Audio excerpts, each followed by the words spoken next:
शब्द ही संकल्पना पाहण्याआधी आपल्याला अक्षराच्या बाबतीमध्ये अक्षराचा शब्दशः जो अर्थ होतो म्हणजे शब्दकोशातला जो अर्थ होतो तो अर्थ आणि व्याकरणातला अर्थ लक्षात ठेवणं गरजेचं आहे। आता अक्षर या शब्दाचा शब्दशः अर्थ काय होतो म्हणजेच शब्दकोशातला अर्थ काय होतो तर आपण पाहिलेला आहे अ म्हणजे नाही आणि क्षर म्हणजे नाश किंवा नष्ट म्हणजे याचा शब्दशः अर्थ शब्दकोशातला अर्थ होतो नाश किंवा नष्ट न होणारे आणि व्याकरणिक अर्थ जो आहे तो म्हणजे आपल्या आवाजाच्या किंवा ध्वनीच्या खुणा त्यालाच मूलध्वनी असे म्हणतात बघा। म्हणजे व्याकरणिक अर्थ जो आहे तो म्हणजे मूलध्वनी लक्षात ठेवा। व्याकरणिक अर्थ वेगळा होतो आणि शब्दशः अर्थ वेगळा होतो हे तुम्ही व्यवस्थित लक्षात ठेवणं गरजेचं आहे। अक्षर म्हणजे जर व्याकरणिक अर्थ विचारला तर त्याला मूलध्वनी दुसरं नाव मी दिलेच होतं मागं बघा मूलध्वनी असे म्हणतात आणि त्याचा शब्दशः जो अर्थ होतो तो म्हणजे नाश किंवा नष्ट न होणारे म्हणजे शब्दशः अर्थ वेगळा होतो आणि व्याकरणिक अर्थ वेगळा होतो। तुम्हाला जर मल्टिपल प्रश्न विचारले अक्षर म्हणजे काय तर अक्षर म्हणजे नाश किंवा नष्ट न होणारे मूलध्वनी ध्वनी चिन्हे असं दिलं तर ते सगळं येऊ शकतं त्यामध्ये पण शब्दशः अर्थ आणि व्याकरणिक अर्थ मात्र वेगवेगळे घ्यायचे। तर ठीक आहे आपण अक्षर हे म्हणजे काय पाहिलं त्याच्याविषयी असणाऱ्या संकल्पना पाहिल्या। आता शब्द म्हणजे काय त्याच्याविषयी असणारी संकल्पना पाहूया अगदी थोडक्यामध्ये। शब्दाची व्याख्या काय सांगितलेली आहे बघा क्रमाने येणाऱ्या अक्षरांच्या समूहाला जेव्हा पूर्ण अर्थ प्राप्त होतो तेव्हा त्याला शब्द असे म्हणतात। आता आपण नुसत्या अक्षरांचा समूह घेतला तर काय होईल बघा समजा मी असं घेतलं म क ळ हे एक अक्षर घेतलं हे एक अक्षर घेतलं हे एक अक्षर घेतलं काय म्हटलेलं बघा क्रमाने येणाऱ्या अक्षरांच्या समूहाला जेव्हा पूर्ण अर्थ प्राप्त होतो तेव्हा त्याला शब्द असे म्हणतात। जर आपण नुसता शब्दांचा समूह घेतला तर काय होईल बघा नुसता शब्दांचा समूह घेतला तर या शब्दाला एक अर्थ पूर्ण प्राप्त होईल का पूर्ण अर्थ प्राप्त होईल का नाही। मकळा असा एक शब्द आहे का कुठे वाचलाय का तुम्ही नाही तर हे मात्र आपल्याला क्रमाने मांडायला हवं। क्रमाने मग कसं एक नंबरला क घ्यायला पाहिजे दोन नंबरला म घ्यायला पाहिजे तीन नंबरला ल घ्यायला पाहिजे मग हा शब्द असा तयार होईल बघा क म ळ एक नंबरला आपण क घेतला दोन नंबरला म घेतला तीन नंबरला ळ घेतला म्हणजे क्रमाने येणाऱ्या अक्षरांच्या समूहाला शब्दांच्या समूहाला नव्हे तिथं चकवे दिलेले असतात तुमच्या व्याख्येमध्ये लक्षात घ्या क्रमाने येणाऱ्या अक्षरांच्या समूहाला जेव्हा पूर्ण अर्थ प्राप्त होतो तेव्हा त्याला शब्द असे म्हणतात लक्षात ठेवा। क्रमाने येणाऱ्या कुठलाही अक्षर असू दे कुठलीही अक्षर असू दे त्यांचा ज्यावेळेला तुम्ही समूह करता त्यावेळेला ती क्रमाने मांडून त्याला एक विशिष्ट अर्थ प्राप्त झाला पाहिजे तरच त्याला शब्द असं म्हणता येईल। म्हणजे क्रमाने येणाऱ्या अक्षरांच्या समूहाला एक अक्षर आपण पाहिलं अक्षर ही पूर्णाकृती असतात म्हणजेच पूर्ण असतात हलंत स्वरूपात नसतात अक्षर हे आपण पाहिलं। जर हलंत स्वरूपात जर असत अक्षर ही हलंत स्वरूपात जर असती तर काय झालं असतं बघा अक्षर ही हलंत स्वरूपात असती तर इथं काय झालं असतं समजा बघा असं झालं असतं मग हे पूर्ण अर्थ प्राप्त झाला असता का त्याला क्रमाने येणाऱ्या अक्षरांच्या समूहाला पूर्ण अर्थ प्राप्त झाला असता का तिघेही अपुरेच म्हणून लक्षात ठेवा क्रमाने येणाऱ्या अक्षर ही पूर्ण असतात स्वतंत्र असतात पूर्ण वर्ण असतात पूर्ण व्यंजन असतात म्हणून आपण पूर्ण वर्ण घेतले पूर्ण व्यंजन घेतली। क्रमाने येणाऱ्या अक्षरांच्या समूहाला जेव्हा पूर्ण अर्थ प्राप्त होतो तेव्हा त्याला शब्द असे म्हणतात। ही शब्दाची पहिली व्याख्या झाली बघा। दुसरी व्याख्या तशीच आहे अर्थपूर्ण अक्षरांच्या समूहाला जो अक्षरांचा समूह करतो आपण त्याला काहीतरी विशिष्ट अर्थ असला पाहिजे त्या विशिष्ट अर्थाला त्या विशिष्ट समूहाला अक्षरांच्या एक विशिष्ट अर्थ असला पाहिजे तरच त्याला शब्द असे म्हणतात। ज्याला अर्थ आहे असा एक किंवा अनेक अक्षरांचा समूह म्हणजे शब्द होय। आता ज्याला अर्थ आहे एक किंवा अनेक अक्षरांचा समूह आता दुसरं उदाहरण बघा, हे तिसऱ्या याची व्याख्येचं उदाहरण घेतो मी. ज्याला अर्थ आहे असा एक किंवा अनेक अक्षरांचा समूह म्हटलेला आहे. एक, आता मी एक अक्षर घेतो हे का. आता याला आपण शब्द बनवायचा आहे. कधी शब्द होईल हा? किंवा ना. का किंवा ना, ही एक एक अक्षर आहेत. हे एक अक्षर आहे, हे एक अक्षर आहे, बाराखडीतलं एक अक्षर आहे. ज्याला अर्थ आहे असा एक किंवा अनेक अक्षरांचा समूह म्हटलेला आहे. मग ज्या वेळेला याला आपण प्रश्नचिन्ह देऊ त्यावेळेला हे काय होतील? प्रश्नार्थक क्रिया विशेषण अव्यय होतील. म्हणजे एक प्रकारचा हा शब्द तयार झाला, याला एक विशिष्ट अर्थ प्राप्त झाला. तुम्ही आमच्याकडे याल का? तुम्ही आमच्याकडे याल ना? प्रश्नार्थ क्रिया विशेषण अव्यय आहे. जर ह्याच नाला तुम्ही उद्गाराच्या स्वरूपात दिलं असं तर हे मात्र प्रश्नार्थक क्रिया विशेषण अव्यय होणार नाही. हे निषेधार्थक क्रिया विशेषण अव्यय होईल. काय होईल? निषेधार्थक क्रिया विशेषण अव्यय होणार. तो तोंड उघडेल तर ना, त्याने खरे सांगितले तर ना. म्हणजे तो कधीच खरं बोलत नाही, तो कधीच तोंड उघडत नाही. म्हणजे हे निषेधार्थ क्रिया विशेषण अव्यय आहे, हे प्रश्नार्थ क्रिया विशेषण अव्यय आहेत. एकच अक्षर आहेत ही, ज्याला अर्थ आहे असा एक किंवा अनेक अक्षरांचा समूह. एक अक्षरांचा समूह घेतला, मग आता अनेक अक्षरांचा समूह करू आपण. का ना एकत्र करू.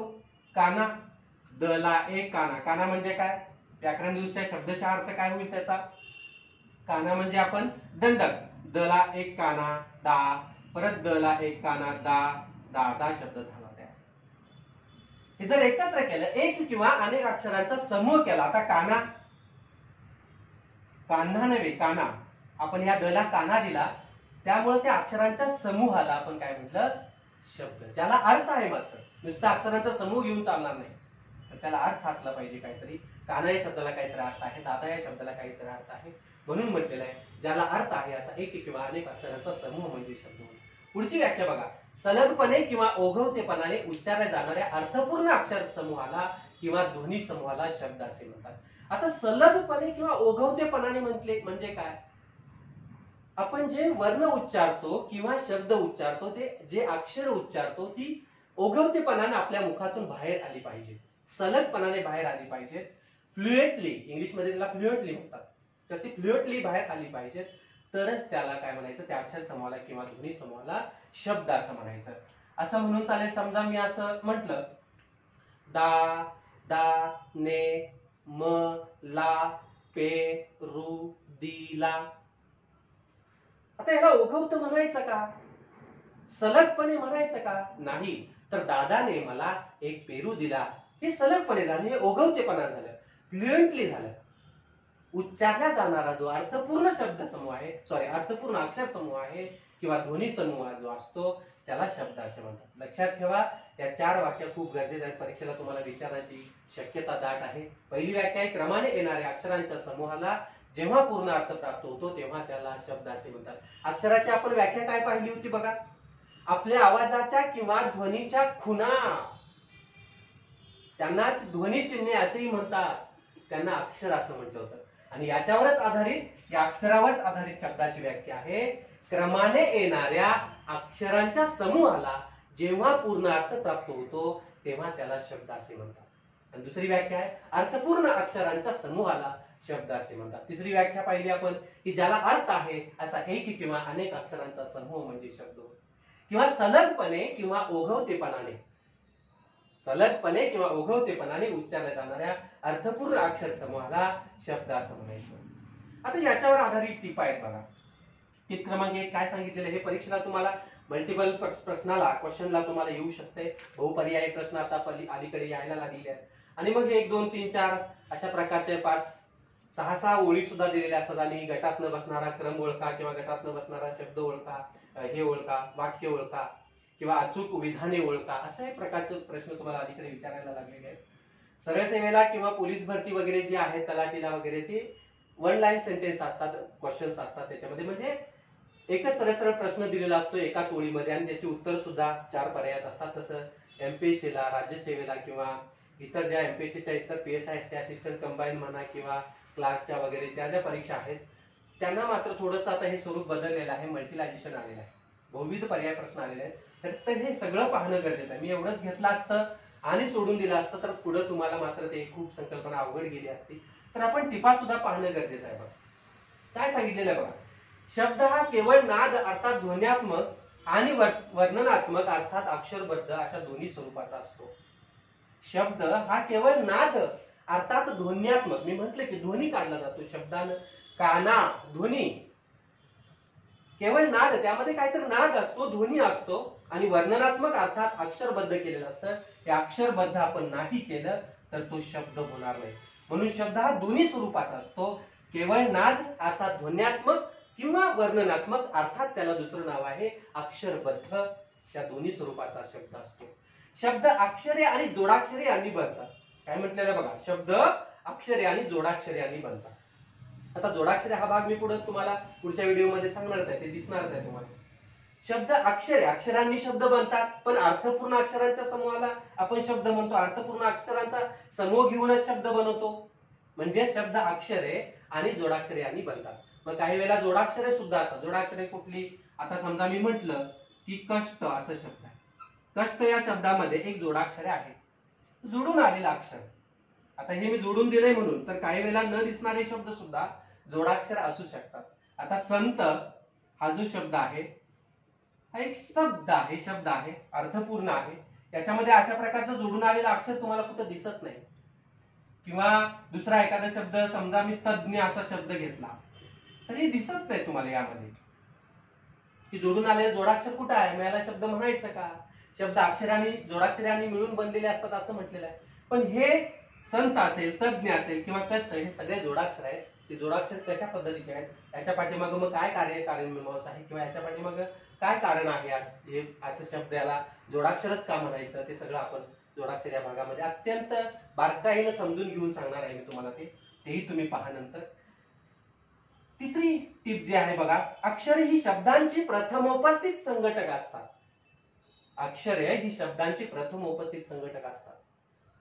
आता प्रथमोपस्थित संघटक म्हणजे काय, समजा आपल्याला घर बांधायचं आहे, तर त्याच्यामध्ये प्रथमोपस्थित संघटक जे घरासाठी असणारे काय असणार आहे, तर वाळू असेल, विटा असेल किंवा पाणी, सिमेंट, मनुष्यबळ असेल, सळ्या, लोखंड, जे काय बाकीचं जे असेल, किंवा ते फावडं, फोरं, मशिनरी वगैरे सगळ्या ज्या काही गोष्टी असतील, बंगला बांधायचा असेल, घर बांधायचं असेल, तर घर बांधण्यासाठी किंवा बंगला बांधण्यासाठी प्रथमोपस्थित संघटक जे आहे ते सगळे अवजारे किंवा जे साहित्य आहे ते. तसं शब्द बनण्यासाठी अक्षर हीच शब्दांची काय असतात, प्रथमोपस्थित संघटक असतात. जर अक्षरच नसतील तर शब्द बनत नाही बाळांनो. म्हणून म्हटलेलं आहे अक्षर ही शब्दांचे प्रथमोपस्थित संघटक असतात. हे आपण पाहिलं, हे पाहिलं. आता शब्दालाच टीप बघा, शब्दालाच पद, प्रकृती, विकृती किंवा रूप असे म्हणतात. शब्दालाच पद, प्रकृती, विकृती किंवा रूप असे म्हणतात. आता पद म्हणजेच शब्द, पद म्हणजेच शब्द, पद म्हणजेच प्रकृती. प्रकृती म्हणजे काय, प्रकृती म्हणजे काय, तर मूळ अर्थ. आता हा दादा शब्द आहे, ज्या वेळेला त्याचा मूळ जो अर्थ असतो त्याला प्रकृती म्हणायचं किंवा पद म्हणायचं. आणि त्याच्यामध्ये तुम्ही ज्या वेळेला आणखी एखादा प्रत्यय किंवा शब्द जोडता, आता हा दादा शब्द आहे, त्याला मी विभक्तीचा, तृतीय विभक्तीचा ने प्रत्यय जोडतो, मग हा दादाने असा शब्द तयार झाला. म्हणजे याच्या मूळ रूपामध्ये, याचं जे मूळ रूप जे आहे त्या मूळ रूपामध्ये विकृती घडली, म्हणजे बदल घडवला तुम्ही. म्हणून शब्दालाच पद, प्रकृती, मग काही शब्द प्रकृती स्वरूपात असतात, प्रकृती म्हणजे मूळ स्वरूपात असतात, आणि काही शब्द बदललेले किंवा त्याच्या मूळ रूपात बदल करून आणलेला असतो. आता बघा, शिक्षकांनी मुलांना व्याकरण शिकविले, शिक्षक मुला व्याकरण शिकवले, असं जर असतं तर काय झालं असतं बघा, शिक्षक मुला व्याकरण शिकव झालं असतं का ते बरोबर? नाही. शिक्षकांनी, या शिक्षक या मूळ शब्दामध्ये आपण बदल घडवला, मूल या शब्दामध्ये मुलांना बदल घडवला, व्याकरण शिकविले. म्हणजेच काय, शब्दालाच पद, प्रकृती किंवा विकृती किंवा रूप असे म्हणतात. मग तो शब्द असू दे, त्या शब्दालाच काय म्हणायचं, पद म्हणायचं. त्याच्यामध्ये मूळ स्वरूपात शब्द असेल तर त्याला प्रकृती म्हणायचं. त्याच्यामध्ये विकार जडला म्हणजेच काय, विभक्तीचा एखादा प्रत्यय किंवा शब्दयुगी अव्यय तुम्ही जोडला आता घर हा शब्द आहे, तो मूळ स्वरूपात आहे, पद स्वरूपात आहे, प्रकृती स्वरूपात आहे. मी घरावर असं म्हटलं तर त्याच्यामध्ये विकृती जडली, म्हणजेच काय, त्याच्यामध्ये बदल झाला, म्हणजे विकार झाला. त्याचं रूप तुम्ही बदललं. घरावर पक्षी बसले आहेत. घरावर, घर हा मूळ स्वरूपात आहे, म्हणजे शब्दाला पद, त्या घर या शब्दाला पद असं म्हणतात. घर हा शब्द प्रकृती सुद्धा आहे, त्याच्यामध्ये घरावर तुम्ही केलं किंवा घराचा केलं तर विकृती झाली किंवा त्याचं रूप बदललं, त्यालाच शब्द असं म्हणायचं. लक्षात घ्या. हे समजलं तुम्हाला? आता पुढं शब्दाचे दोन प्रकार पडतात, सिद्ध आणि साधित. आता दोन शब्द प्रकार कोणते पडतात बघा. सिद्ध म्हणजे काय, तर सिद्ध म्हणजे मूळचे. सिद्ध म्हणजे काय, मूळचे. आणि साधित म्हणजे तयार केलेले, प्राप्त केलेले, घडवलेले किंवा मिळवलेले. सिद्ध म्हणजे जे मूळचे शब्द आहेत. आता समजा मी सिद्ध शब्द घेतो, एक सिद्ध शब्द बघा. समजा सिद्ध भारत असं घेतलं. सिद्ध म्हणजे जे शब्द मूळचे आहेत, ज्याच्या मूळ रूपात बदल केलेला नाही, तयार केलेला नाही आपण त्या मूळ शब्दाला. सिद्ध म्हणजे स्वयंभू, स्थानिक, स्वतःचा अर्थ असणारे, मूळचे अर्थ असणारे, त्याला म्हणायचं सिद्ध शब्द. माती आणि घडा याच्यामध्ये दोन भाग आहेत बघा. माती सिद्ध शब्द आणि घडा साधित. आता तुम्ही म्हणाल हे असं कसं सांगताय सर, हे उदाहरण दाखल आपण फक्त घ्यायचं आहे. कारण माती हे सिद्ध झालं, मूळ रूप झालं, आणि त्यापासून बनवलेला घडा जो असतो तो साधित. समजा आपल्याला अजून पोस्ट मिळालेली नाही तर आपण सिद्ध समजूया, स्वतः अजून आपण सिद्ध आहे, काहीच मिळवलेलं नाही.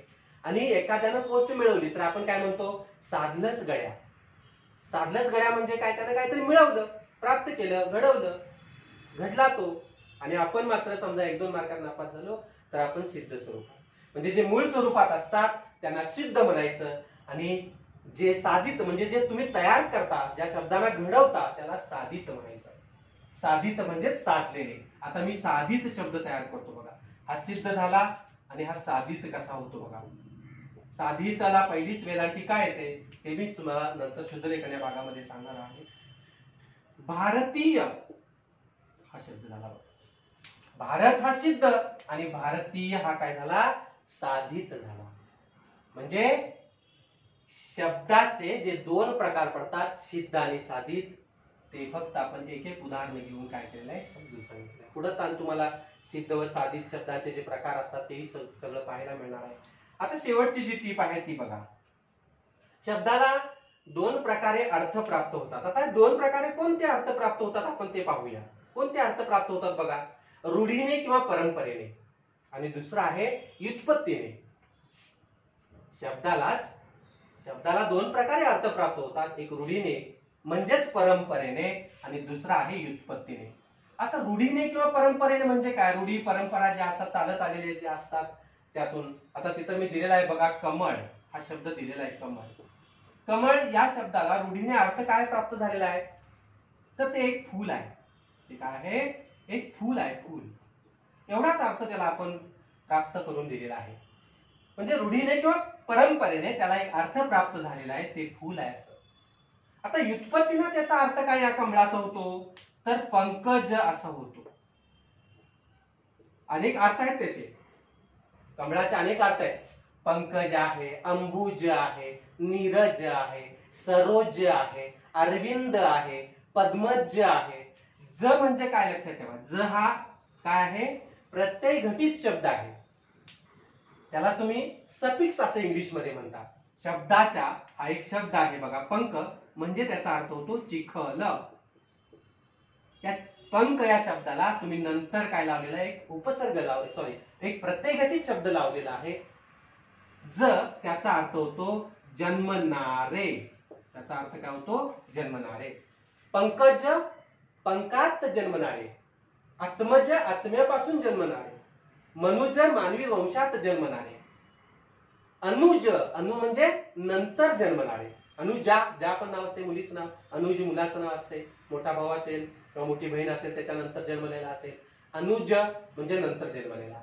अनुजा मोठा भाऊ असेल तिच्यानंतर ही मुलगी जन्मलेली असेल तर आपण काय म्हणतो, नंतर जन्मलेली, अनुजा.